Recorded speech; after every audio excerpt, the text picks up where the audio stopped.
The scream that tore through the frozen December night in 1876 was swallowed almost immediately by the howling blizzard, but Flynn Xander heard it anyway. He had been riding hard through the knee-deep snow toward Fort Smith, Arkansas, his horse struggling against the wind that cut like knives through every layer of clothing when he saw the orange glow illuminating the white landscape ahead.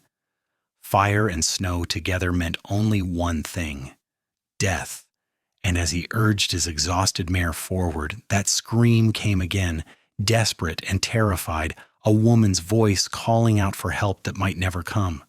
Flynn had been riding for 3 days straight from Texas, carrying urgent documents for the federal judge in Fort Smith, but those papers meant nothing now. The cabin ahead was fully engulfed, flames licking up through the roof despite the heavy snow that fell in sheets around it.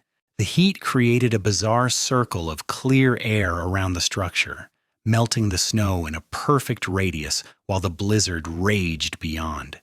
He could see her through the window, a woman with dark hair pressed against the glass, pounding desperately, her mouth open in another scream he could barely hear over the roar of the fire. The front door was blocked by a fallen beam, flames dancing across it hungrily. Flynn threw himself from his horse and ran toward the cabin, his mind calculating odds he did not like.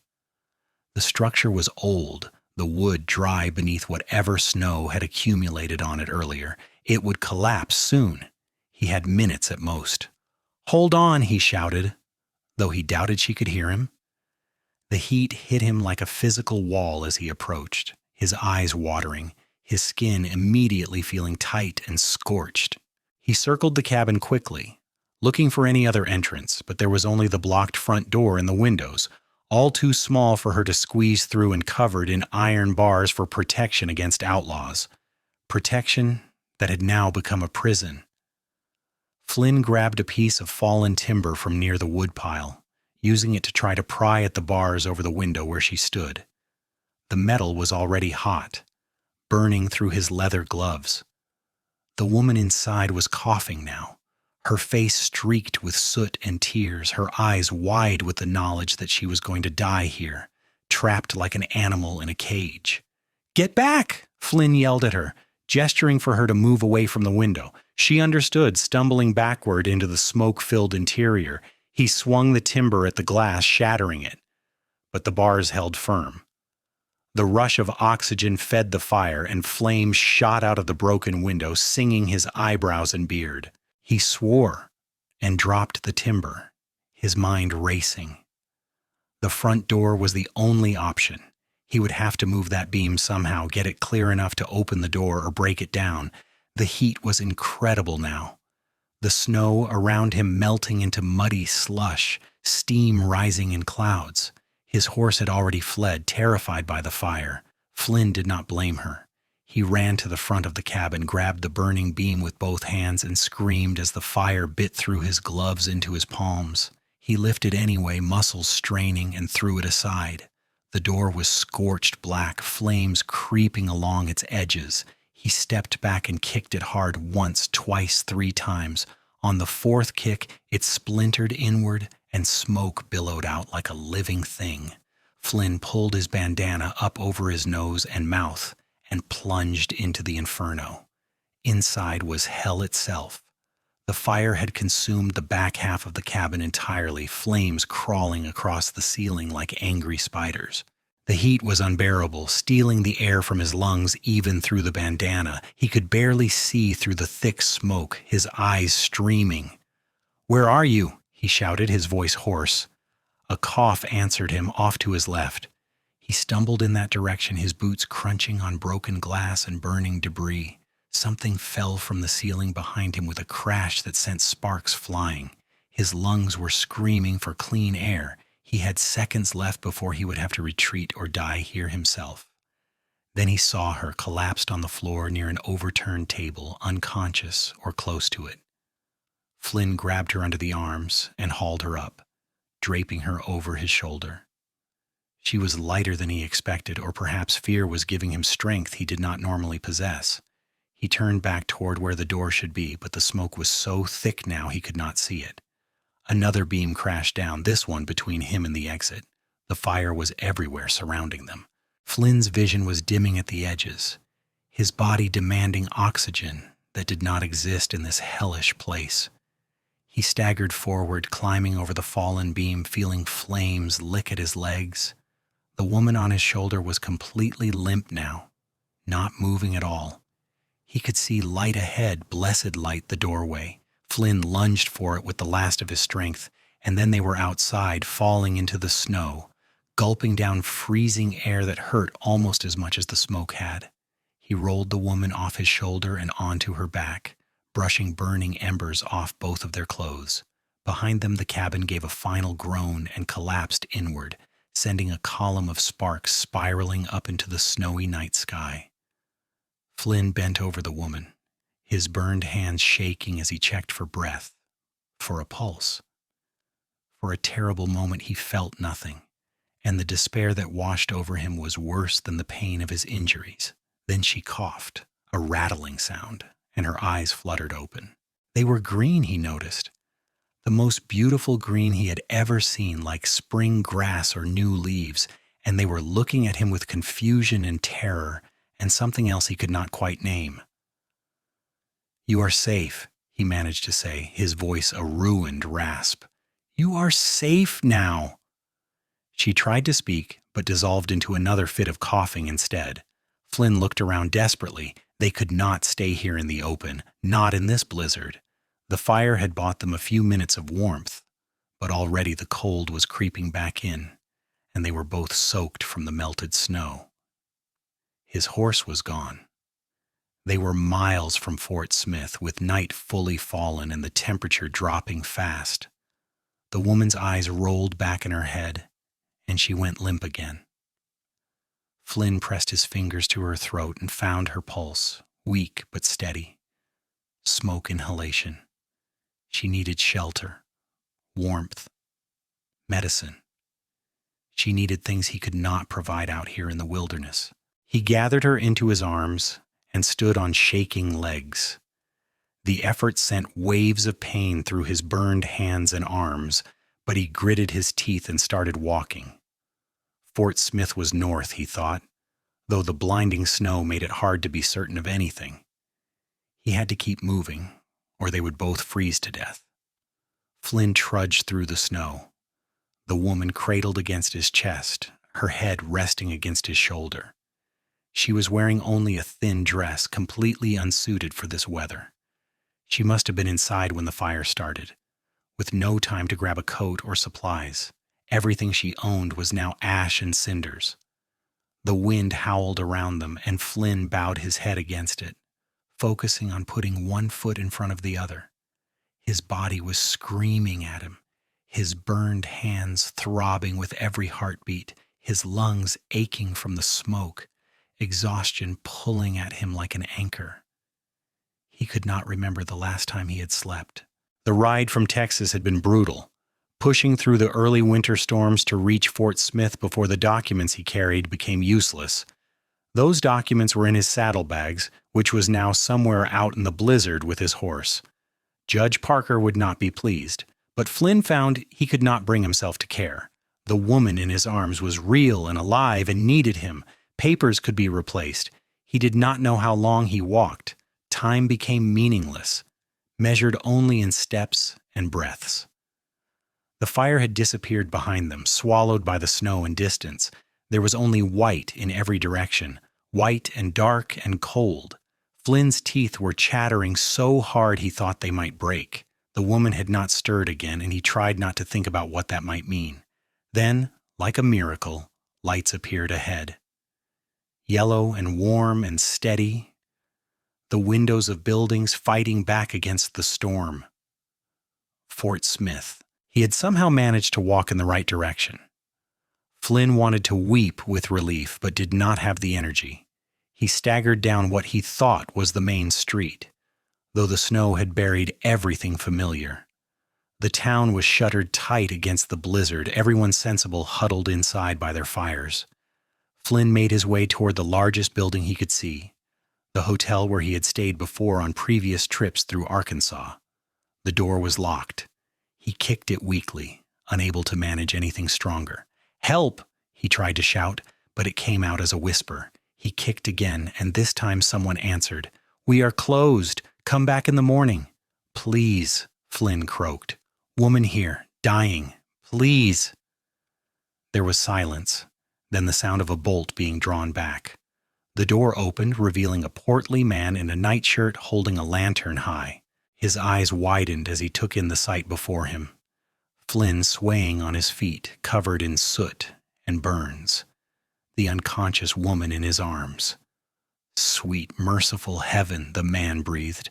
"Martha! Martha, get down here now. Bring blankets and hot water." Strong hands took the woman from Flynn's arms, and he wanted to protest to hold on to her, but his body had reached its limit. His knees buckled and the world tilted sideways. Someone caught him before he hit the floor. "Easy now, son. We have got you. You are safe now." Safe. The word echoed in Flynn's head as darkness swallowed him whole. Safe. Flynn woke to pain. It radiated from his hands in waves, sharp and burning and impossible to ignore. He groaned and tried to sit up, but gentle hands pushed him back down onto what he realized was a bed. "Easy there, cowboy. You have had quite a night." The voice belonged to a woman, older and kind. Flynn forced his eyes open and found himself looking at a motherly face framed by gray hair. She was sitting beside the bed, wringing out a cloth in a basin of water. "The woman," Flynn managed, his throat raw. "Is she alive?" "Yes, thanks to you. Dr. Hensley is with her now. She inhaled a lot of smoke, but he thinks she will pull through." The woman smiled at him. "You saved her life, young man, running into a burning building like that, foolish and brave in equal measure." Relief flooded through Flynn so intensely it almost hurt. She was alive. He had not been too late. "I need to see her." "You need to rest. Your hands are badly burned, and you came closer to freezing to death than I think you realize." The woman placed the cool cloth on his forehead, and Flynn had to admit it felt wonderful. "I am Martha Brennan. My husband Tom owns this hotel. We have given you our best room." "Flynn Xander," he said automatically. "I was riding to Fort Smith when I saw the fire." "Well, Mr. Xander, the whole town is going to want to hear this story once word gets around. It is not every day we have such heroics." Martha stood and moved to a table near the window where she poured something from a bottle into a glass. "Drink this. It will help with the pain." Flynn tried to push himself up again and this time managed it, though his head swam and his hands throbbed in protest. Martha helped him drink whatever was in the glass, some kind of bitter medicine that made him cough. Within minutes, though, the pain began to recede to something more manageable, replaced by a pleasant floating sensation. "Laudanum," Martha explained, seeing his questioning look. "Do not fight it.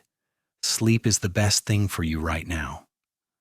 But Flynn's eyes were already closing, his body surrendering to the drug and exhaustion.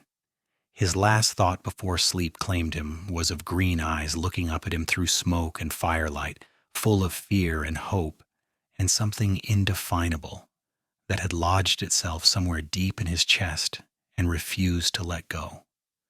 When Flynn woke again, pale winter sunlight was filtering through the window, and the storm had passed. His hands were wrapped in clean white bandages, and someone had changed him out of his burned, ruined clothes into a borrowed nightshirt. He sat up carefully, testing his body's responses. Everything hurt, but it was the dull ache of healing rather than the sharp agony of fresh injury. The door opened, and Martha bustled in with a tray. "Ah, you are awake. Good. You need to eat something." She set the tray on his lap, revealing a bowl of broth and some soft bread. "Think you can manage?" Flynn looked at his bandaged hands doubtfully. Martha seemed to read his mind and sat down beside him with a spoon. "I have fed plenty of invalids in my time. Open up." It was humbling, being fed like a child, but Flynn was too hungry to protest much. The broth was good, rich and salty, and the bread melted on his tongue. Between bites, he asked again about the woman. "She woke up earlier this morning," Martha said, her face softening. Poor thing was terrified at first, did not know where she was or what had happened. But once we explained, she calmed down. Asked about you, actually. Wanted to know if her rescuer had survived. Something warm bloomed in Flynn's chest at that. What is her name? Catherine Kelly. She's been living in that cabin alone for the past 6 months, ever since her father died. Been trying to run his trap line by herself. Martha shook her head. Stubborn girl, refusing all offers of help. Too proud, I think. Too determined to prove she could manage on her own. How did the fire start? She does not remember. Last thing she recalls is banking the stove for the night and going to bed. Must have been a spark that got loose, or maybe the chimney had a crack in it. Those old cabins, they go up fast once a fire gets started. Martha offered him another spoonful of broth. She lost everything. All her father's furs, their supplies for winter, her mother's wedding ring. Everything. Flynn felt a surge of anger on Catherine's behalf, though he had never even properly met her. To lose everything like that, to nearly die and then wake up with nothing but the clothes on your back, it was not fair. Can I see her? Martha hesitated. Doctor says you both need rest. Please. Something in his voice must have moved her because Martha sighed and set down the spoon. All right, but only for a few minutes, and you have to let me help you walk. You're still weak. It was embarrassing how much he needed that help. His legs felt like water, and the room spun alarmingly when he first stood. But Martha was strong for her size, and between her support and his determination, they made it down the hall to another room. Martha knocked softly. Miss Kelly, you have a visitor? Come in, came a voice from inside, hoarse and tired but unmistakably feminine. Martha opened the door and helped Flynn inside. The room was similar to his, small but clean, with a single window overlooking the snow-covered street. And there, sitting up in bed with a blanket wrapped around her shoulders, was Catherine. Flynn's breath caught. He had seen her only briefly in the chaos of the fire and rescue, had held her unconscious form in the darkness. But now, in the cold light of day, he could truly see her. She had dark hair that fell in waves past her shoulders, tangled and wild from smoke and sleep. Her face was pale, with high cheekbones and full lips, marred now by soot stains and the hollow look of someone who had faced death. But those eyes, those green eyes, they were exactly as he remembered. They widened as they fixed on him. You, she breathed, you are the one who pulled me from the fire. Flynn nodded, suddenly tongue-tied. What did you say to someone whose life you had saved? Martha, practical as ever, guided him to a chair beside the bed. I will leave you two to talk, but only a few minutes, understand? You both need rest. She left, closing the door softly behind her. For a long moment, neither of them spoke. Flynn found himself unable to look away from Catherine, and she seemed equally transfixed by him. Finally, she broke the silence. Thank you, she said, and her voice cracked on the words. Thank you for saving my life. I thought I was going to die in that cabin. I could not get the door open, and the windows had those bars my father installed, and the smoke was so thick I could not breathe. Tears began to run down her cheeks. You ran into a burning building for me. You could have died. But I did not, Flynn said gently, and neither did you. That is what matters. Why? Catherine wiped at her eyes with the back of her hand. You did not know me. I am nobody. Why would you risk your life? The question caught Flynn off guard. He thought about it, trying to find words for the instinct that had driven him off his horse and toward that burning cabin. Because you needed help, he said finally. Because I heard you scream, and I could not just ride past. Because it was the right thing to do. You are a good man, Flynn Xander. She said his name carefully, as if testing how it felt on her tongue. Better than most. I am just a man, Flynn said, nothing special. You are special to me. Catherine reached out and took one of his bandaged hands in both of hers, cradling it gently. You burned yourself pulling me from that fire. You carried me through a blizzard. You are a hero."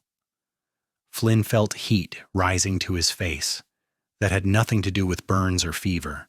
Having her hands on his, even through the bandages, sent electricity racing up his arms. Anyone would have done the same. "No," Catherine said firmly. "They would not have." Most people would have seen a lost cause and ridden on, but you did not give up. You saved me when no one else could have. They sat like that for a while, her hands holding his, neither of them speaking. The silence was comfortable, full of understanding that transcended words. Flynn studied her face, memorizing every detail. The small scar on her left eyebrow, the dusting of freckles across her nose, the way her lips curved even when she was not smiling. "What will you do now?" he asked finally. "Martha said you lost everything in the fire."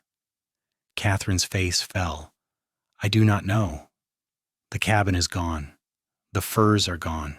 I have no family left, no money, nowhere to go." She looked down at their joined hands. "I suppose I could try to find work in town, maybe as a seamstress or a laundress, something to earn enough to get by." "You could stay here," Flynn heard himself say. "In Fort Smith, I mean. I come through here regularly on business. I could help you get established, make sure you have what you need." Even as he said it, Flynn knew it was not enough. The thought of leaving her here, of riding away and not knowing if she was safe or struggling or happy, it created an ache in his chest that surprised him with its intensity. He had known this woman for less than a day, had barely spoken a dozen words to her, but somehow she had become important to him in a way he could not explain. Catherine was looking at him strangely now, her green eyes searching his face. "Why would you do that? You have already done so much. You owe me nothing." "Maybe I want to," Flynn said. "Maybe I cannot stand the thought of you being alone and struggling when I could help." "You barely know me." "Then let me get to know you." The words came out more intense than Flynn had intended, and he saw Catherine's eyes widen in response. He forced himself to take a breath, to speak more calmly.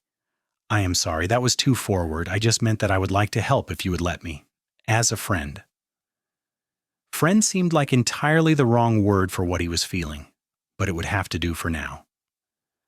Catherine studied him for another long moment. Then a small smile curved her lips. "I would like that," she said softly. "I would like to get to know you too, Flynn Xander, and I would be grateful for any help you can offer. I do not have much pride left after this." "You should have pride," Flynn said fiercely. "You survived. You tried to make it on your own in a world that makes that nearly impossible for a woman. That takes more strength than most people ever have to show." Catherine's smile grew, and Flynn felt his heart do something strange and acrobatic in his chest. She was beautiful when she smiled, he realized. Not just pretty, but genuinely beautiful, in a way that had nothing to do with her features and everything to do with the light that came from within. The door opened, and Martha poked her head in. "Time's up. Doctor's orders. You both need rest." Flynn wanted to protest, to argue for just a few more minutes, but he was suddenly aware of how exhausted he felt. The walk down the hall had drained him more than he wanted to admit. He stood carefully, using the chair for support. "I will come back," he promised Catherine. "Once we are both feeling stronger, we can talk more then." "I will look forward to it," Catherine said, and the warmth in her voice carried him all the way back to his room. The next few days passed in a blur of recovery. Flynn's hands healed slowly, the burns painful, but not as severe as they could have been thanks to his leather gloves and Martha's quick treatment. The doctor changed his bandages daily, applying salve that smelled terrible but seemed to work. Within a week, Flynn could use his hands again, though they were still tender and prone to aching. Catherine recovered more quickly from the smoke inhalation, her lungs clearing as she rested and drank the herbal teas Martha prepared. By the third day, she was up and walking around, and Flynn found excuses to seek her out. They took meals together in the hotel dining room, talking for hours about everything and nothing. Flynn learned that Catherine was 22 years old, 4 years younger than himself. Her mother had died when she was 15, leaving her and her father to manage alone. Her father had been a trapper, teaching Catherine everything he knew about surviving in the wilderness. When he had died of pneumonia 6 months ago, she had tried to continue his work, determined to honor his memory and prove she could stand on her own. I was doing well too, she told Flynn over dinner one evening.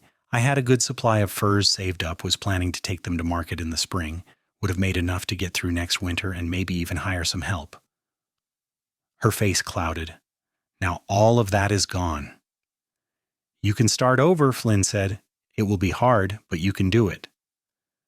With what money? What supplies? Catherine shook her head. I am being realistic, Flynn. I do not even have a coat anymore. Everything I owned burned in that fire. Flynn had been thinking about this problem. He had some money saved, enough to help her get started at least. But every time he started to offer it, something held him back.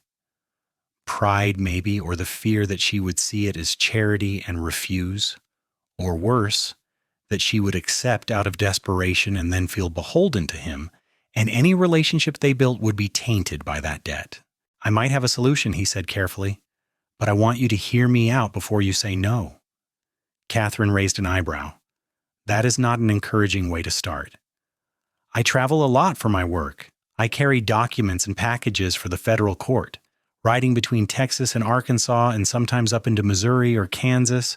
It is good money, but it is lonely work. I have been thinking about finding a partner, someone to share the riding and watch my back. He paused, choosing his words carefully. You know the wilderness.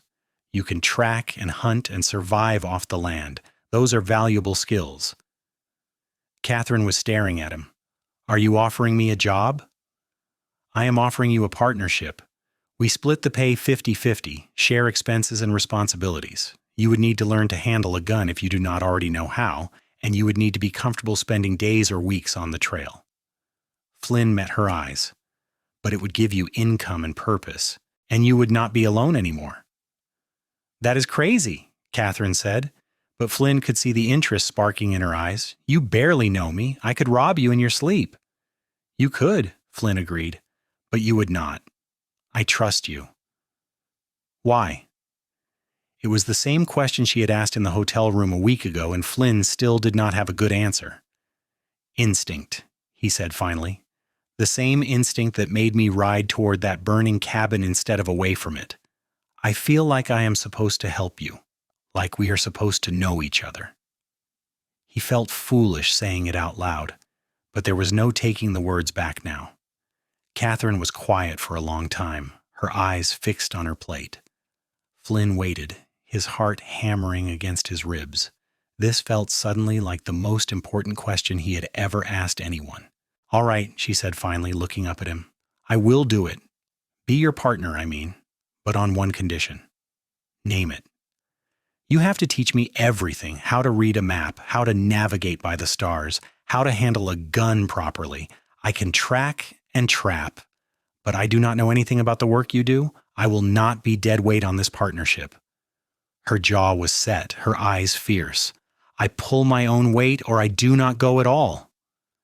Relief and something much stronger washed through Flynn. He reached across the table and offered his hand, palm up. Partners, then. Equal in all things. Catherine placed her hand in his, and they shook on it. Her palm was calloused from years of physical work, her grip strong and sure. Flynn held on perhaps a moment longer than strictly necessary, reluctant to break the contact. When he finally released her hand, they were both smiling. When do we start? Catherine asked. As soon as you're ready. I need to replace my horse and gear, and we will need to outfit you properly. A week, maybe 2? Flynn was already making mental lists of what they would need. And we should probably explain to people that this is strictly a business arrangement. Fort Smith is a rough town, but it is still a town. People will talk if we ride off together without making things clear. Something flickered across Catherine's face too quickly for Flynn to interpret. Of course, she said, strictly business. Strictly business, Flynn echoed, trying to ignore the disappointment that settled in his stomach at the words. Over the next 2 weeks, Flynn and Catherine prepared for their first journey together.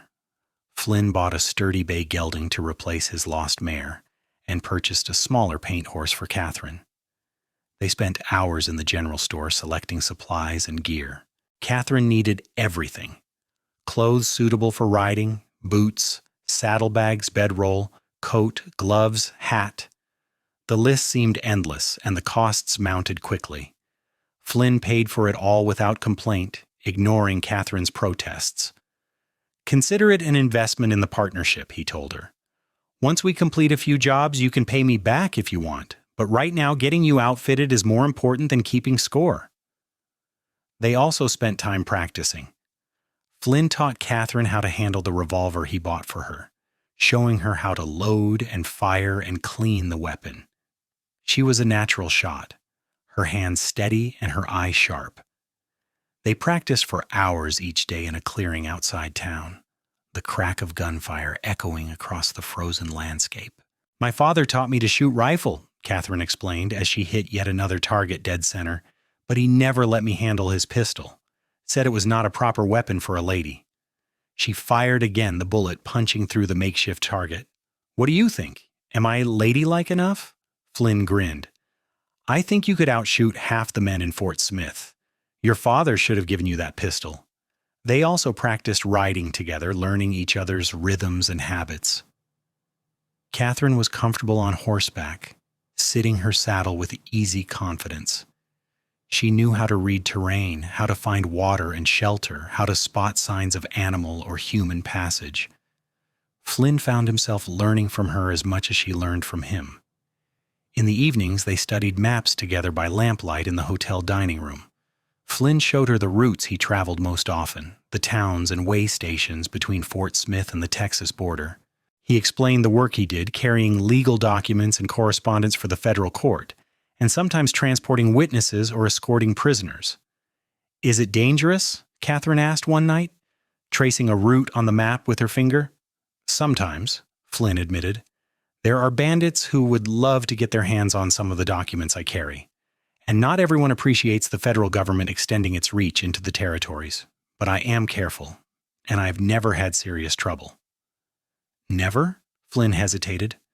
"Well, there was one time in Texas when 3 men tried to ambush me outside San Antonio. They wanted the payroll records I was carrying, thought they could use them to rob the fort, but my horse was faster than theirs and I managed to outrun them." "What would have happened if your horse had not been faster?" The question hung in the air between them. Flynn met Catherine's eyes and saw real concern there, maybe even fear. "I do not know," he said honestly. "I try not to think about it too much.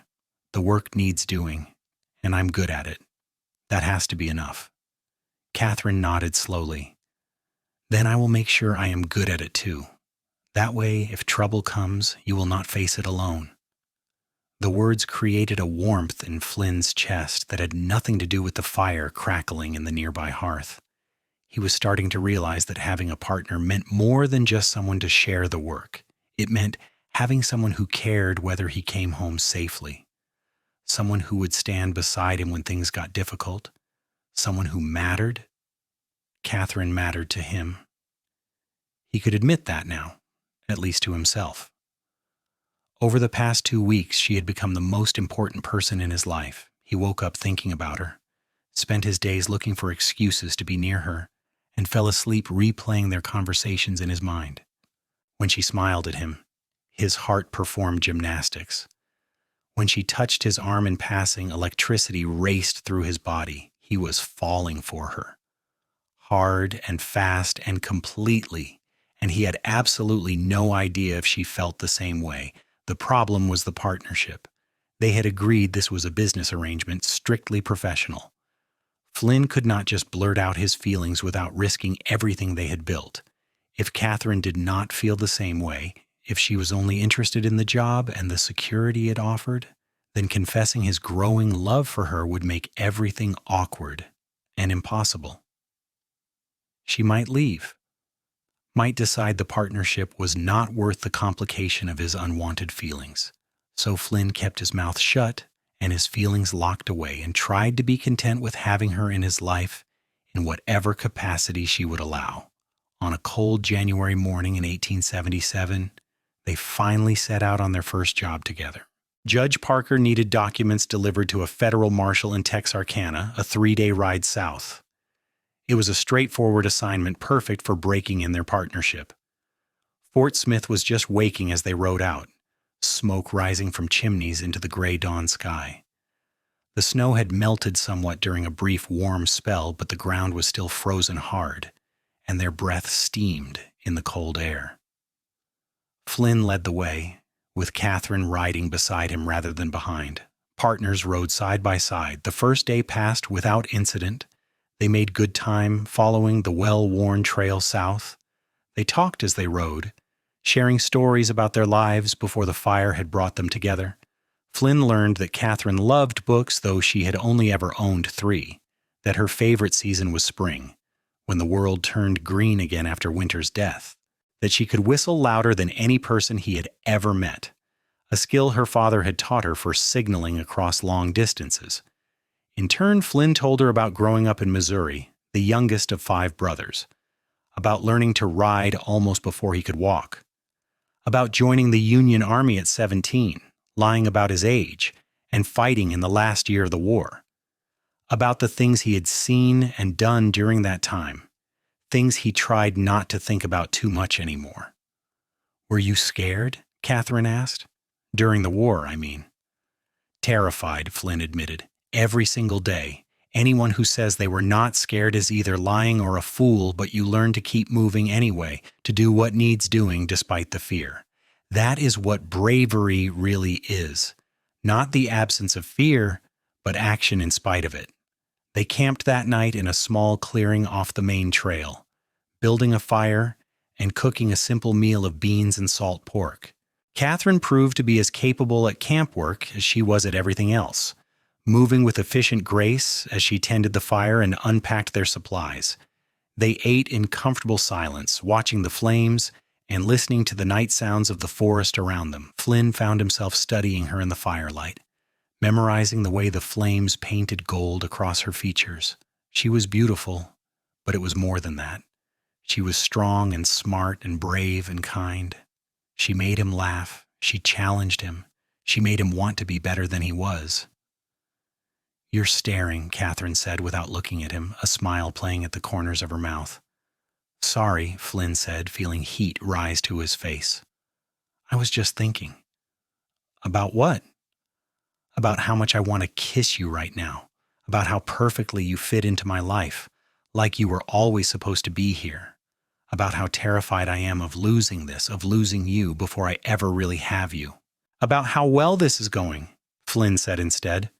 "The partnership, I mean. You are a natural at this work." "It is only the first day," Catherine pointed out, but she looked pleased. "Do not judge me yet. I might still do something foolish and ruin everything." "I doubt that." They settled into their bedrolls on opposite sides of the fire, maintaining a careful, professional distance. Flynn lay awake long after Catherine's breathing had evened out into sleep, staring up at the stars visible through the bare branches overhead. Somewhere out there was a future where he could tell Catherine how he felt, where she might feel the same way, where they could be something more than business partners. He just had to figure out how to get from here to there without destroying what they already had. The second day of riding brought them deeper into the piney woods of southern Arkansas. The trail was less traveled here, and they had to pick their way carefully over fallen logs and around dense undergrowth. Catherine spotted deer tracks and pointed out a beaver dam in a frozen stream. Her knowledge of the wilderness was impressive, Flynn thought. She read the land the way most people read books. They were discussing the best way to cross a swollen creek when Catherine suddenly held up a hand for silence. Flynn immediately quieted his horse, his hand moving instinctively toward his revolver. Catherine was staring into the woods to their right, her body tense. "What is it?" Flynn whispered. "Riders," Catherine breathed. "3, maybe 4, coming fast from the east." Flynn listened hard and caught it, the sound of hoofbeats muffled by distance and trees. "Could just be travelers." "Could be," Catherine agreed. "But they are moving awfully fast and they are trying to be quiet about it. That usually means trouble." She was right. Flynn felt it in his gut. That familiar, prickling awareness that had kept him alive during the war and in all the dangerous situations since. Let's move. Off the trail, into the trees. We can let them pass and see what they are about.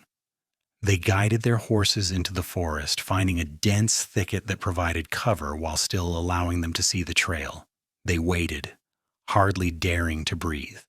The hoofbeats grew louder, and then 4 riders came into view, moving at a gallop down the trail from the direction Flynn and Catherine had just come. The men looked rough, unshaven and wild-eyed, their clothes dirty and their horses lathered with sweat. One of them had a bandage around his arm, dark with blood. As they passed, Flynn heard snatches of their conversation. "I have to get to Texas before the marshal. Enough money to get us across the border. Stor should have killed that clerk when we had the chance." Then they were gone, disappearing down the trail in a cloud of dust. Flynn and Catherine waited several more minutes before emerging from their hiding place. "Bank robbers," Flynn said grimly, "or something similar, running from the law." "Should we report them when we reach Texarkana?" Catherine asked. "Definitely. Marshal Brooks will want to know about armed men heading for Texas." Flynn checked the position of the sun, gauging the time. "We should keep moving. Put some distance between us and them just in case they decide to double back."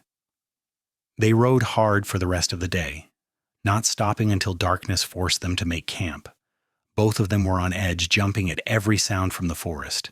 They kept the fire small and banked it early, taking turns keeping watch through the night. Flynn took the first watch, sitting with his back against a tree and his revolver in his lap.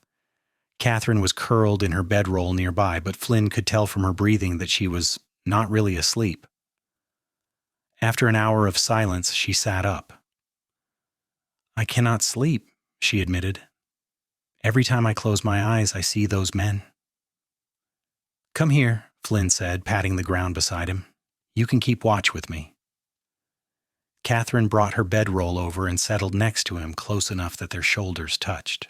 The contact sent warmth racing through Flynn's body despite the cold night air. "Are you worried?" Catherine asked quietly. "A little," Flynn admitted. "Those men look desperate, and desperate men are dangerous. But we are armed and alert, and we know they are out here. That gives us the advantage."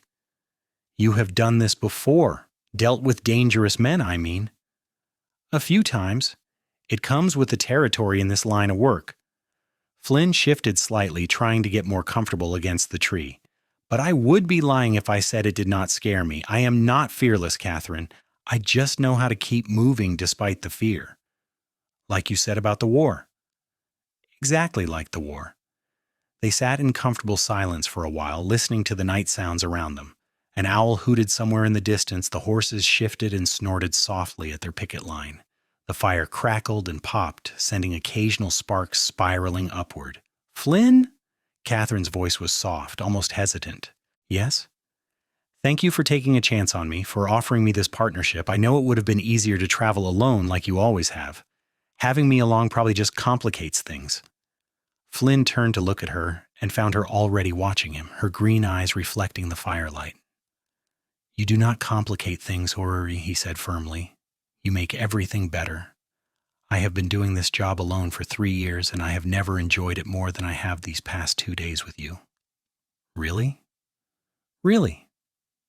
Flynn reached out and took her hand without thinking, threading his fingers through hers. "I meant what I said before. I feel like I am supposed to know you. Like meeting you was not just random chance, but something more, something important." Catherine squeezed his hand. "I feel that too. From the moment I opened my eyes and saw you standing over me in that hotel room, I felt it. This connection between us, like I have known you forever, even though we had just met." Flynn's heart was pounding so hard he was certain she could hear it. They were still holding hands, sitting close enough that he could feel the warmth of her body against his side. Her face was tilted up toward his, her lips slightly parted, and every fiber of his being was screaming at him to close the distance between them and kiss her.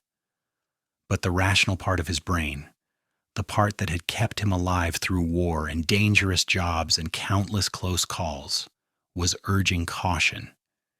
They were in the middle of the wilderness, potentially being hunted by desperate criminals. This was not the time to complicate their partnership with romance. They needed to stay focused, alert, professional. "We should probably get some rest," Flynn said, his voice coming out rougher than he intended. "Long day tomorrow." Was it his imagination, or did disappointment flash across Catherine's face? She released his hand and nodded, sliding back to her bedroll. "You are right. Wake me when it is my turn for watch." Flynn nodded, not trusting himself to speak. He watched as she settled back into her blankets, her back to him now. He had made the right decision, he told himself. The safe decision. The professional decision. So why did it feel like he had just made a terrible mistake?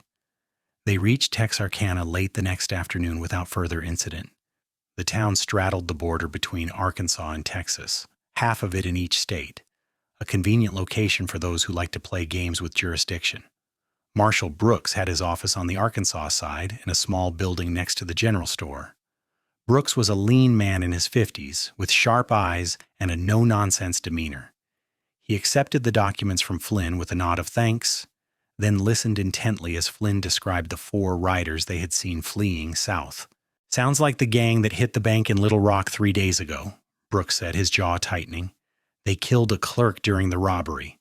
We have had posses out looking for them ever since, but they have been staying off the main roads." He looked at Flynn with new respect. "Lucky you two had the sense to hide when you heard them coming. Those boys would not have hesitated to add 2 more bodies to their count." Catherine, who had been standing quietly beside Flynn, spoke up. "Will you go after them?" "I will send a telegram to the marshal in Texas, let them know which direction those men were heading, but my jurisdiction ends at the state line." Brooks shrugged. "That is the problem with criminals these days. They cross a border and think they are safe. But the law has a long memory and longer reach. They will get caught eventually." They left the marshal's office and checked into a boarding house for the night. Flynn got 2 rooms side by side on the second floor. It was still early evening, so they walked to a nearby restaurant for dinner. Over plates of steak and potatoes, they discussed the return journey to Fort Smith. "We should take a different route back," Flynn suggested. "Swing west and then north. Avoid the trail where we saw those men. It will add a day to our travel time, but it will be safer." "Good idea," Catherine agreed. She was pushing food around her plate, not eating much.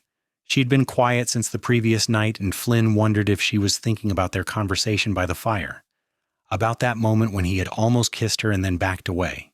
"Catherine," Flynn said, setting down his fork, "is everything all right? You have barely said 2 words all day." She looked up at him, and Flynn was startled to see pain in her eyes. "I am fine, just tired." "You are a terrible liar." A ghost of a smile touched her lips. "My father used to say the same thing. He could always tell when I was hiding something." She took a breath. "You are right, I am not fine. But I do not know if I should talk about it. I do not want to make things awkward between us." Flynn felt dread settling in his stomach. Had he offended her last night by pulling away?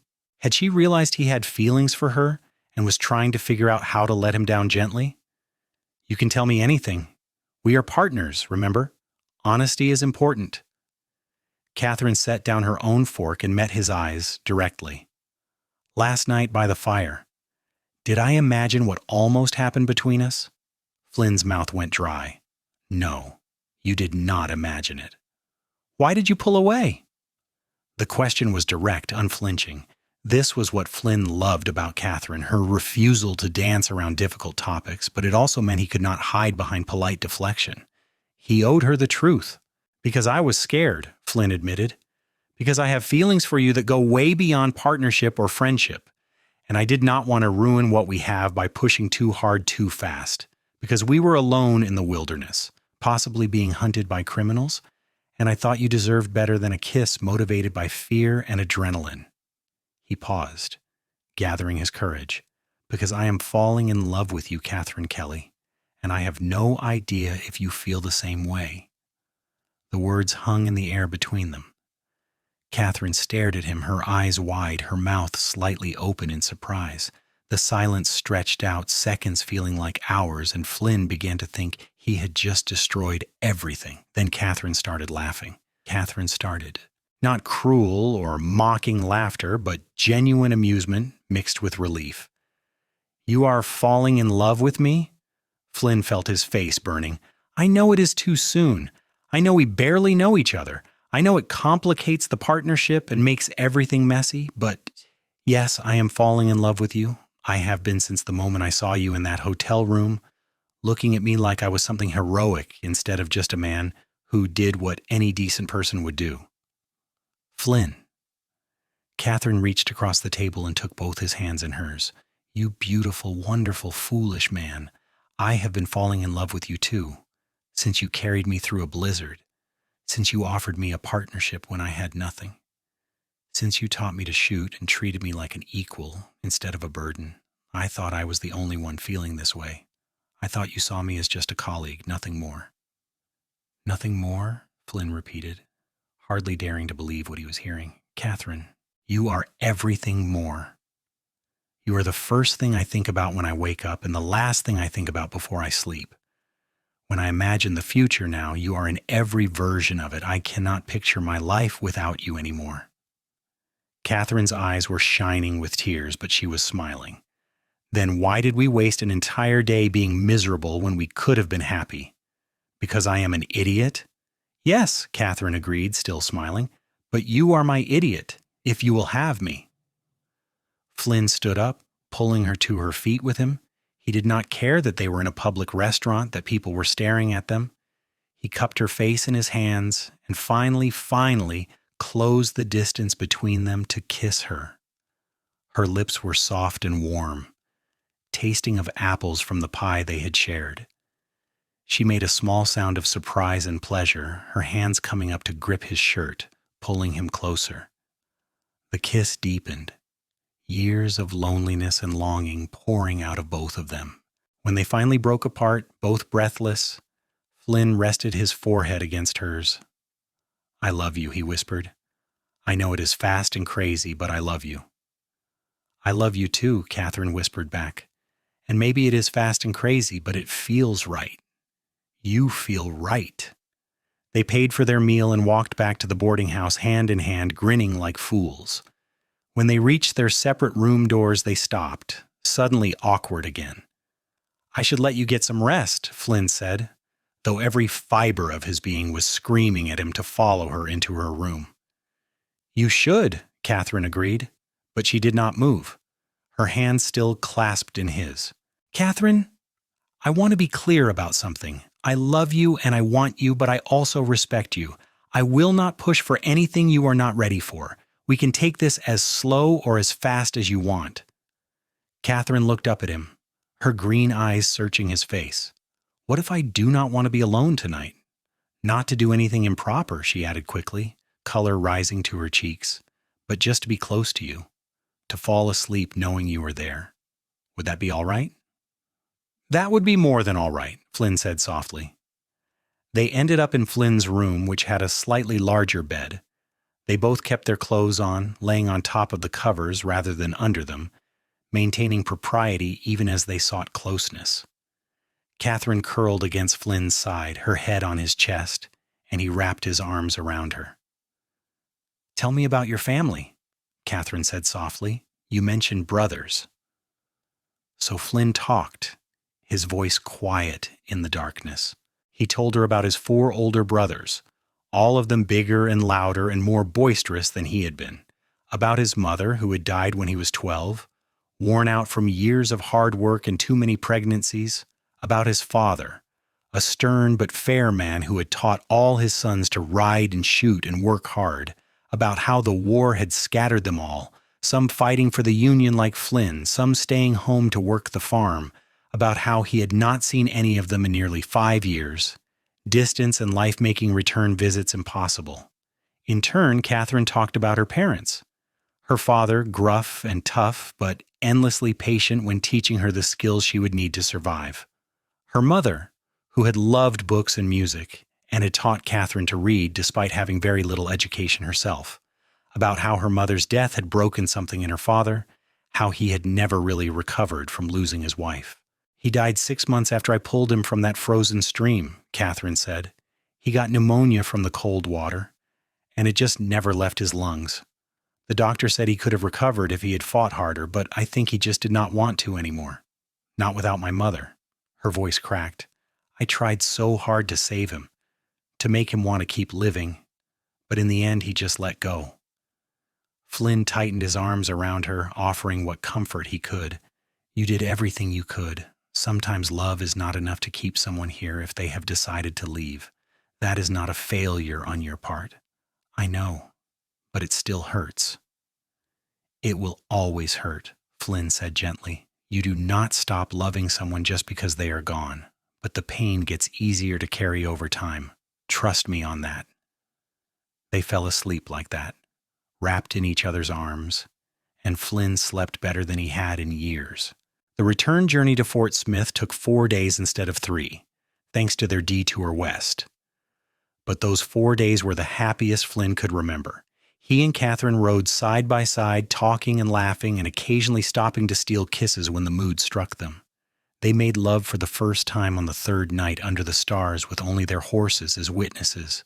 It was tender and passionate and perfect.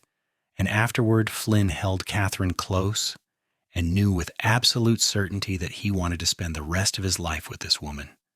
"Marry me," he said suddenly, the words escaping before he could think them through.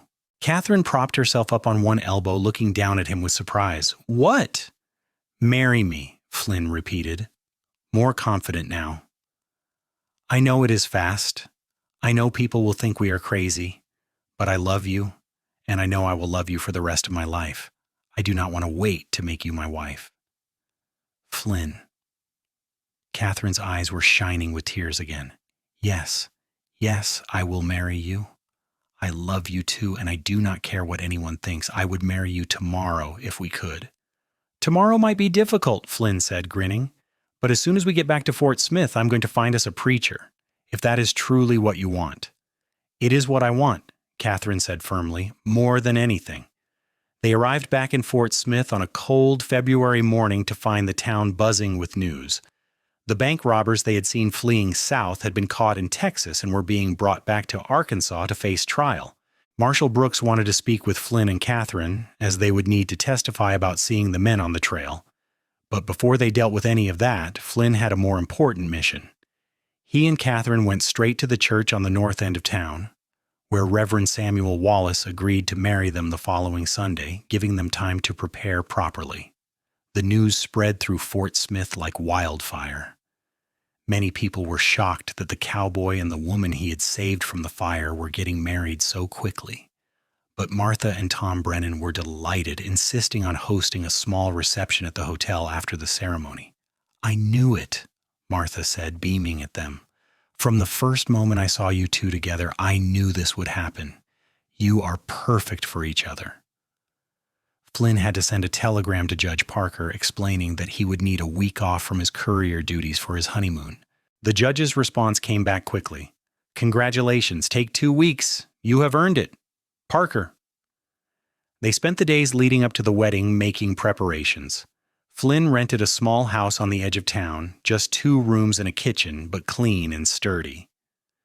Catherine sewed herself a dress with help from some of the women in town, a simple but elegant design in pale blue. Flynn bought a new suit and got his hair cut. They purchased supplies for their home: furniture, dishes, linens, all the small necessities of building a life together. The wedding took place on a clear, cold Sunday afternoon. The church was packed with townspeople who had come to witness this unlikely romance. Catherine walked down the aisle alone, having no father to give her away, but she held her head high, and her eyes never left Flynn's face. He thought she was the most beautiful thing he had ever seen. They exchanged vows in front of Reverend Wallace, promising to love and honor each other for the rest of their lives. When the Reverend pronounced them husband and wife, Flynn kissed Catherine with all the love and passion and joy he felt, not caring that half of Fort Smith was watching. The reception at the hotel was warm and loud and wonderful.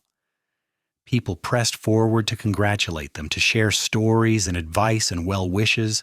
Even Judge Parker showed up, shaking Flynn's hand and telling him he was a lucky man. Flynn agreed wholeheartedly. Late that night in their new home, Flynn and Catherine lay in their own bed in their own house and marveled at how much their lives had changed in just 2 months. 2 months ago, I was alone and frightened, trying to survive in a cabin in the wilderness, Catherine said softly.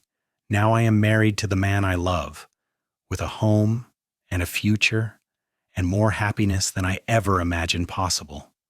2 months ago, I was lonely and empty, going through the motions of living without really feeling alive, Flynn replied. Now I have everything: a wife, a home, a reason to come back from every job. You saved me just as much as I saved you, Catherine, maybe more. We saved each other, Catherine said. She turned to him, her green eyes reflecting the lamplight. And we will keep saving each other every day for the rest of our lives. Flynn kissed her, sealing that promise, and knew it was true. The next 2 years passed in a blur of happiness and hard work. Flynn and Catherine continued their courier business together, becoming known throughout Arkansas and Texas as reliable and trustworthy. Judge Parker sent them on increasingly important missions, delivering documents and transporting witnesses. The pay was good, allowing them to expand their little house and save money for the future. They faced dangers together: bandits on the trail, harsh weather, difficult terrain. But they always faced them as a team, watching each other's backs and keeping each other safe. Catherine proved herself time and again to be as capable and brave as any man Flynn had ever ridden with. She earned respect in her own right, not just as Flynn's wife, but as a skilled courier in her own right. In 1879, Catherine discovered she was pregnant. Flynn was overjoyed and terrified in equal measure. The thought of being a father filled him with wonder. But he also worried constantly about Catherine's safety. She refused to stop working for the first few months, insisting she was perfectly capable of riding while pregnant. But as her belly grew, even she had to admit that bouncing along on horseback for days at a time was no longer practical. Flynn took over the courier work alone, hating every moment he had to leave Catherine behind. He rode faster, worked harder, desperate to complete each job and get back home to his wife. Catherine spent her time at home preparing for the baby, sewing tiny clothes and blankets, turning their second room into a nursery. Their son was born on a warm June evening, arriving healthy and squalling into the world with Martha Brennan serving as midwife. Flynn held the tiny, perfect creature in his arms and felt his heart expand in ways he had not known were possible. "What should we name him?" Catherine asked, exhausted but glowing with happiness. Flynn looked down at his son's scrunched-up face, at the tiny fingers wrapped around his thumb. "What about James, after my father?" "James Xander," Catherine said, testing the name. "I like it. Hello, James. Welcome to the world, little one." Fatherhood changed Flynn in ways he could not have predicted. He became more cautious on his courier runs, more aware of his own mortality. He had a family now, people depending on him to come home safe. He could not afford to take unnecessary risks. When James was 6 months old, Catherine announced she was ready to return to work. They hired a local woman, Mrs. Sarah Chen, to watch James during the days they were away. Catherine eased back into the courier business gradually, taking short trips at first and then longer ones as she regained her strength and stamina. By the time James turned 2, they had fallen into a comfortable rhythm. They took turns staying home with their son, trading off jobs so that James always had at least one parent nearby. It was not an easy life, but it was a good one, full of love and purpose and the satisfaction of work well done. In 1881, Catherine became pregnant again. This time, Flynn insisted she stop working much earlier, worried about her health after she had struggled with exhaustion throughout the pregnancy. Their daughter arrived in March of 1882, a tiny, perfect girl with Catherine's green eyes and Flynn's dark hair. "Hannah?" Catherine said the moment she saw her. "Her name is Hannah." Flynn could only nod, overcome with emotion as he held his daughter for the first time. 2 children, a wife he loved more with each passing day, a home, a business, a future. He had everything he had never known he wanted. As their children grew, Flynn and Catherine gradually transitioned away from courier work. Judge Parker had retired, and the new federal judge preferred to use the telegraph for most correspondence rather than writers. The Wild West was changing, becoming more civilized, less wild. Towns were growing, railroads were expanding, and the frontier was shrinking. Flynn bought a stable in Fort Smith, using their savings to set up a business boarding and training horses. Catherine helped run it, applying all her knowledge of animals and wilderness survival to the task. The business thrived, and they found they enjoyed the stability of staying in one place, of watching their children grow without constantly being on the road. James grew into a curious, adventurous boy who loved horses almost as much as his father did. Hannah was quieter, but no less determined. Her sharp mind and sharp tongue, a perfect echo of her mother. Flynn and Catherine raised them with love and laughter and clear expectations, teaching them to be honest and brave and kind. In 1885, when James was 6 and Hannah was 3, Catherine surprised Flynn by announcing she was pregnant again. "I thought we were done," Flynn said, delighted and anxious at the same time. "So did I," Catherine admitted. "But apparently life had other plans. How do you feel about having 3 children?" "I feel like I'm the luckiest man in Arkansas," Flynn said, pulling her into a kiss. Their second son, Robert, arrived that autumn, a robust baby who screamed his way into the world and barely paused for breath in the months that followed. He was a handful from the start, keeping both Flynn and Catherine on their toes. But even in the chaos of raising 3 young children and running a business, Flynn and Catherine made time for each other. They still took rides together when they could, escaping into the woods like they had during those early courier days. They still talked for hours about everything and nothing. They still looked at each other with the same love and desire they had felt that first night in Texarkana when they had finally admitted their feelings. "Do you ever regret it?" Flynn asked Catherine one evening as they sat on their porch watching the sunset paint the sky in shades of orange and pink. "Marrying me, I mean. Tying yourself to a life of hard work and children and stability instead of adventure?" Catherine turned to him with surprise. "Regret it? Flynn, loving you and building this life with you has been the greatest adventure of my life. Every single day with you is a gift. I would not change a single thing, not even the hard parts, especially not the hard parts, because those are what taught us how strong we are together." "I love you," Flynn said, his voice rough with emotion. "I have loved you from the moment I saw you through that cabin window, and I will love you until the day I die and beyond." "I love you too," Catherine replied. "My hero, my partner, my husband, my everything." They sat together as the sun set, hands clasped, hearts full, and watched their children play in the yard.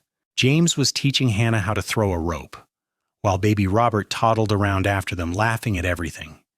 It was a perfect moment, ordinary and extraordinary at the same time. The years continued to pass, each one bringing new joys and challenges.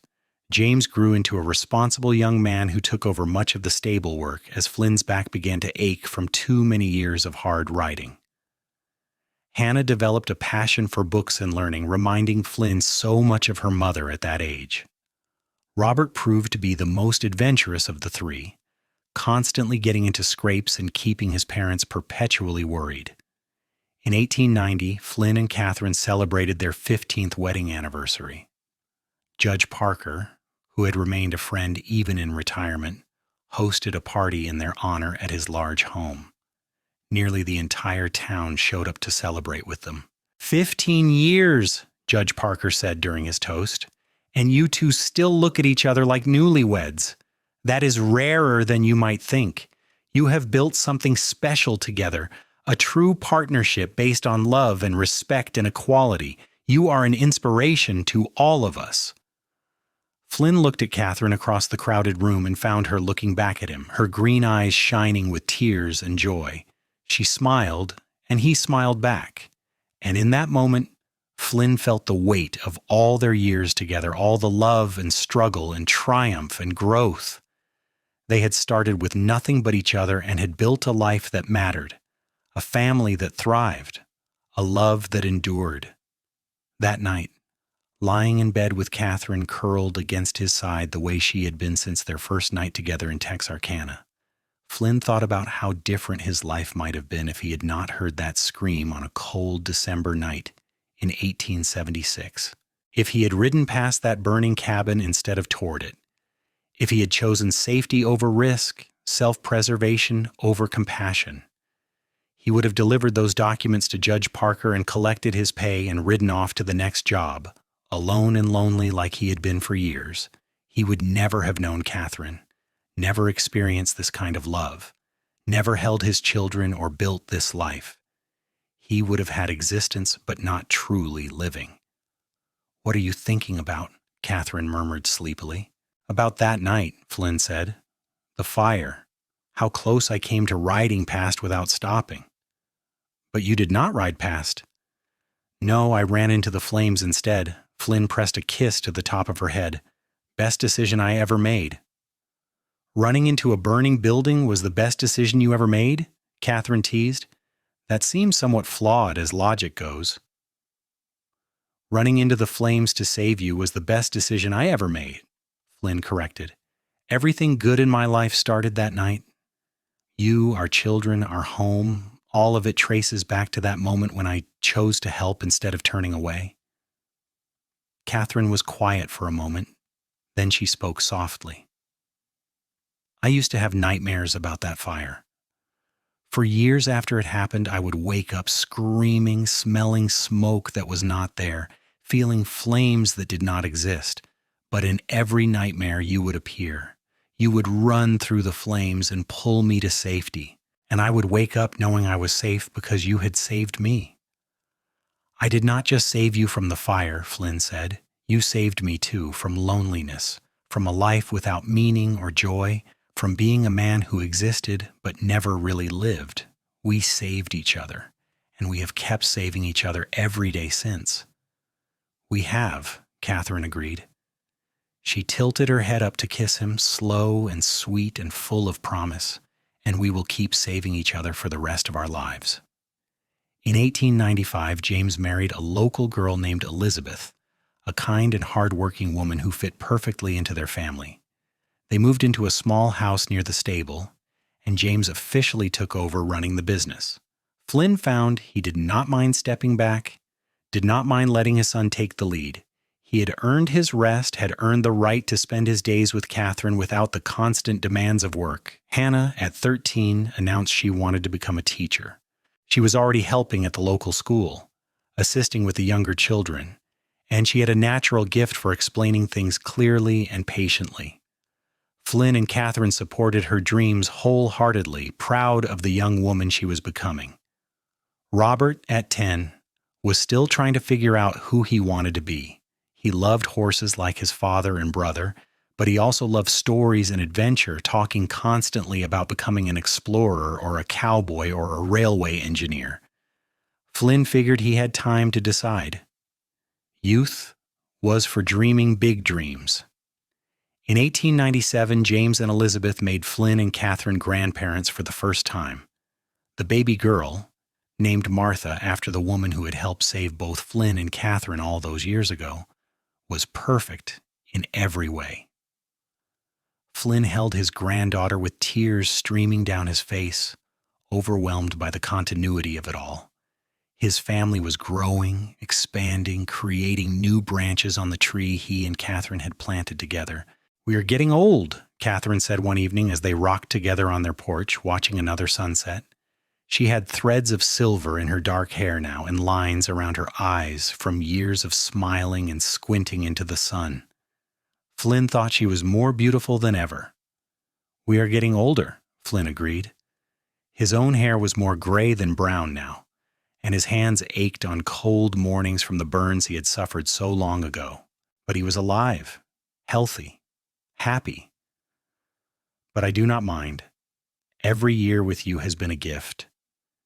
"Even the hard years?" Catherine asked. "The years when money was tight, or the children were sick, or we were fighting about something stupid?" Especially those years, Flynn said, because those are the years that proved our love was strong enough to weather anything. Anyone can love someone when things are easy. Real love shows up when things are hard. Catherine reached over and took his hand, threading their fingers together the way she had done 1,000 times before. You are right, and our love has weathered everything. Poverty and danger and loss and fear, and we are still here, still together, still in love after 21 years. 21 years, Flynn repeated, marveling at it. Feels like both forever and no time at all. I know what you mean. Catherine leaned her head against his shoulder. Sometimes I look at you and still see the young cowboy who ran into a burning cabin to save me. Other times I look at you and see every year we have lived together written on your face. Both versions are you. Both versions are the man I love. They sat in comfortable silence as the sun dipped below the horizon, and the first stars began to appear in the darkening sky. From inside the house came the sounds of their family. Hannah practicing her lessons for the school, Robert arguing with her about something, the distant cry of baby Martha from James and Elizabeth's house next door. We built something good here, Flynn said quietly, a family, a legacy, something that will continue long after we are gone. We did, Catherine agreed, together. Like we have done everything together. The years continued to flow past like water, each one bringing new changes and new joys. Hannah graduated from the teaching college in Little Rock and returned to Fort Smith to teach at the school where she had once been a student. Robert, after years of indecision, joined the railway company, working on the expanding lines that were connecting the West to the rest of the country. James and Elizabeth had 2 more children, giving Flynn and Catherine a total of 3 grandchildren to spoil. In 1903, Fort Smith celebrated its 75th anniversary. The town had grown enormously from the rough frontier settlement it had been when Flynn first started riding through. There were paved streets now, electric lights, a telegraph office, and even talk of bringing in one of those newfangled telephone systems. The Wild West was truly gone, replaced by civilization and progress. As part of the celebration, the town organized a series of events honoring longtime residents and their contributions to the community. Flynn and Catherine were asked to speak about their experiences as couriers for Judge Parker and their dramatic meeting during the cabin fire. Flynn stood on the stage in front of what seemed like half the town and told the story he had told many times before, but never to such a large audience. He described hearing the scream in the blizzard, seeing the fire, making the decision to try to save whoever was trapped inside. He talked about running through the flames, finding Catherine unconscious, carrying her to safety. He spoke about the walk through the snow to Fort Smith, both of them close to death, and their recovery at Martha and Tom Brennan's hotel. Then Catherine took over, telling her side of the story. The terror of being trapped in the burning cabin, the bars on the windows that had saved her from bandits, but now prevented her escape. Seeing Flynn through the smoke and flames, this stranger who was risking his life for hers, waking up in the hotel and learning that not only had he saved her, but he had carried her through a blizzard while injured himself. I fell in love with him that day, Catherine said, her voice carrying clearly across the crowd. How could I not? He was brave and selfless and kind. He offered me a partnership when I had nothing, treated me as an equal when the world said I should be less. He gave me a life and a family and more love than I ever imagined possible. She turned to Flynn, tears in her eyes.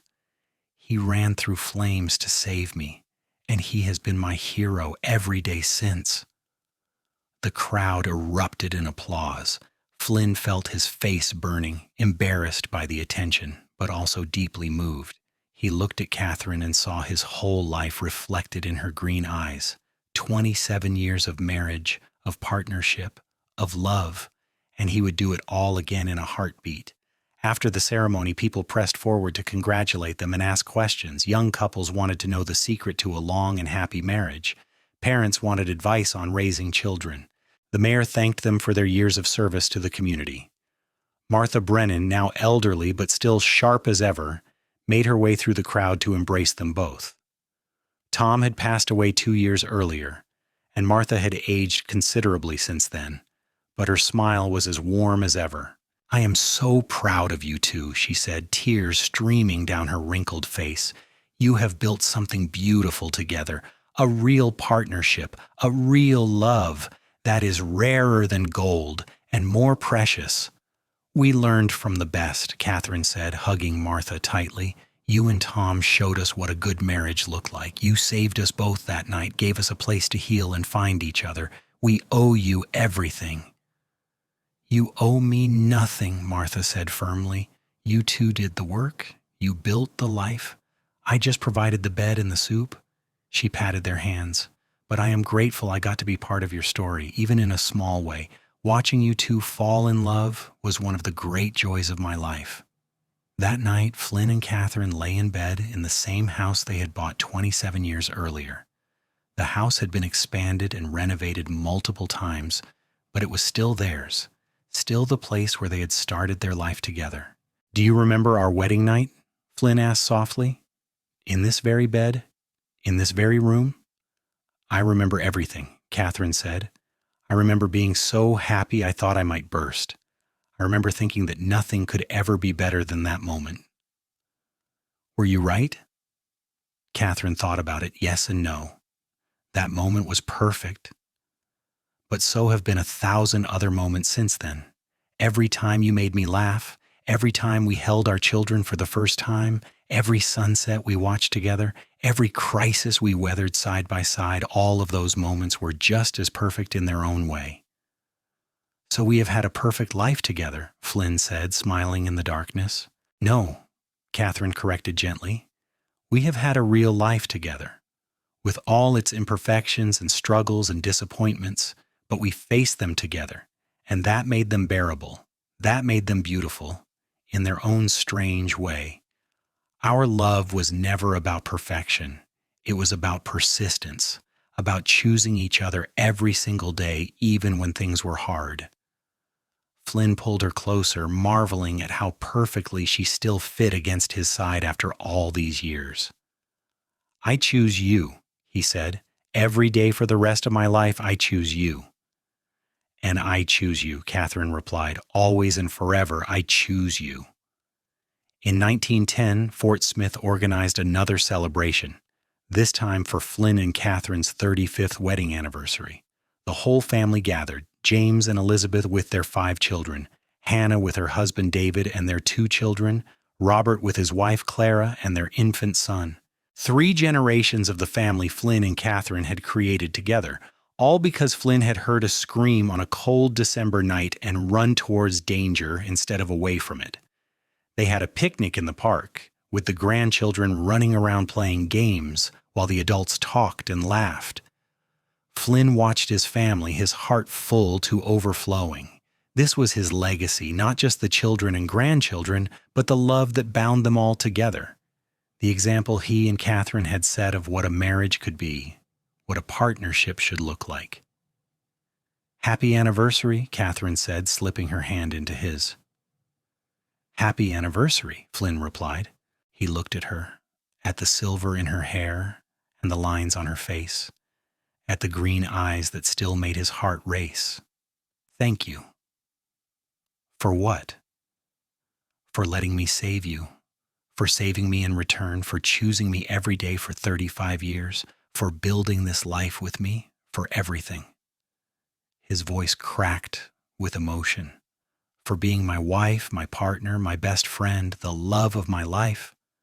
Catherine blinked back tears. "You do not need to thank me for any of that. Loving you has been the easiest, most natural thing I have ever done. From the moment I opened my eyes and saw you standing over me in that hotel room, I knew you were special. I knew my life had changed forever." "Mine too," Flynn said. "The moment I saw you through that cabin window, I knew I would do anything to save you. And then once I got to know you, I knew I would do anything to keep you, to make you happy, to deserve the gift of your love." They kissed, surrounded by their family, and it felt like coming home. Like every kiss they had shared over the past 35 years, familiar and comfortable, but still capable of making Flynn's heart race. Some things he thought never got old, some loves never faded. Some decisions, like running into a burning cabin to save a stranger, changed your whole life in the best possible way.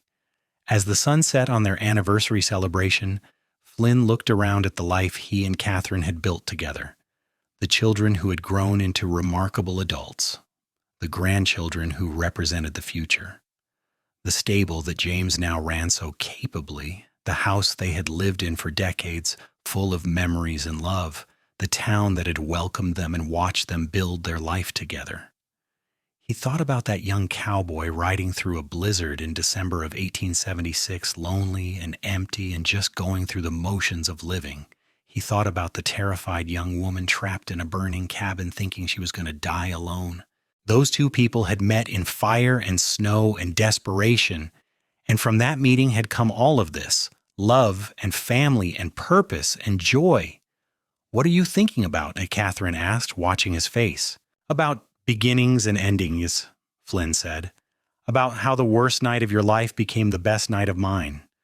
About how running into those flames led me to everything I ever wanted, even though I did not know I wanted it at the time." "Fate," Catherine said softly. "Some people would call it fate. Like we were meant to find each other, meant to build this life together." "Maybe," Flynn agreed. "Or maybe it was just choice. I chose to help when I heard you scream. You chose to accept my partnership offer. We chose to fall in love, to get married, to build a life together. Every day we chose each other, and all those choices added up to this." He gestured at their family, their life. Maybe that is what love really is, not fate or destiny, but a series of choices to keep showing up for each other day after day, year after year. "I like that," Catherine said. "It gives us credit for the work we put in, because it has been work sometimes. Beautiful, worthwhile work. But work nonetheless. We earned this happiness. We built it with our own hands, choice by choice, day by day. And we will keep building it," Flynn said, "for as long as we have left together." Flynn and Catherine lived another decade together, watching their family continue to grow and flourish. They saw their grandchildren graduate from school, start families of their own, build lives that honored the legacy of love and partnership their grandparents had established. They celebrated birthdays and holidays, weathered losses and challenges, and through it all, they held on to each other. In 1920, on a warm June evening, Flynn and Catherine sat on their porch, watching the sunset like they had done 10,000 times before. Flynn's health had been failing lately, his heart growing weaker with age. He was 84 years old now, and he could feel his body winding down like a clock running out of time. But he was not afraid. He had lived a full, rich, beautiful life. He had loved and been loved. In return, he had no regrets. "Flynn," Catherine said softly. She was 82, still strong and sharp, and Flynn knew she would likely outlive him. The thought of leaving her behind caused him pain, but he also knew she would be all right. She was surrounded by family, by love. She would grieve, but she would survive. She always had. "I know," Flynn said, understanding without her having to explain. He could feel it too, the sense that time was running short. "I am not ready to go, but I do not think I get a choice in the matter." Catherine's hand tightened on his. "What do I do without you?" "You keep living," Flynn said gently. "You keep loving our family. You keep choosing joy and hope, the way you have always done. You keep being the amazing woman I fell in love with 44 years ago." Tears were streaming down Catherine's face. "I do not want to be without you." "I know, and I do not want to leave you, but Catherine, what a life we have had. What an incredible, beautiful, impossible life. We had 44 years together when we might have had none. I ran into a burning cabin expecting to die, and instead I found everything I ever wanted. How many people can say that? How many people get to experience even a fraction of the love we have shared?" "It is not enough," Catherine said, her voice breaking. "It will never be enough. I want 44 more years. I want forever. You have forever, Flynn said. Our love does not end when I do. It lives on in you, in our children, in our grandchildren and great-grandchildren.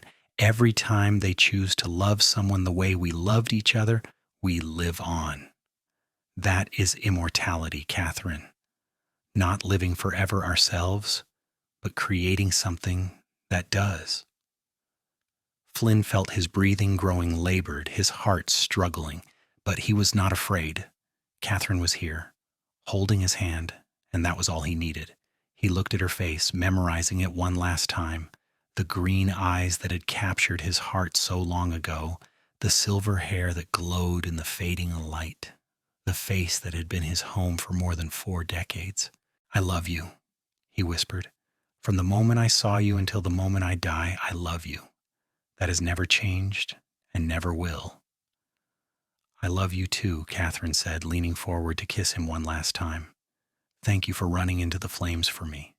Thank you for choosing me, for loving me, for building this beautiful life with me. Thank you for being my hero, my partner, my everything. Flynn smiled, his eyes drifting closed. Thank you for letting me save you and for saving me in return. Those were his last words. He slipped away peacefully, holding the hand of the woman he loved, surrounded by the life they had built together. And though Catherine grieved deeply, she also celebrated the incredible gift they had been given. 44 years of marriage, of partnership, of love that had started in fire and snow and grown into something that would last long after they were both gone. Catherine lived another 8 years, surrounded by her children and grandchildren and great-grandchildren. She told their story often, making sure everyone knew about the cowboy who had run through flames to save her, and how that act of bravery had led to a love story for the ages. She kept Flynn alive in her heart and in her memories, and when she finally joined him in 1928, it was with a smile on her face and his name on her lips. They were buried side by side in the Fort Smith Cemetery, under a simple headstone that read, Flynn and Catherine Xander, together in life and in death. Their love story began in flames and lasted a lifetime. And in the years that followed, their descendants would visit that grave and remember the story of how their family began, with a scream in the night, a cowboy who rode toward danger instead of away from it, and 2 people who found each other in the worst of circumstances and built something beautiful that lasted long after they were gone. It was a love story worthy of the Wild West, full of danger and drama and heroism, but at its heart it was simply the story of 2 people who chose each other, day after day, year after year for the rest of their lives, and that, their descendants knew, was the greatest kind of love story there was.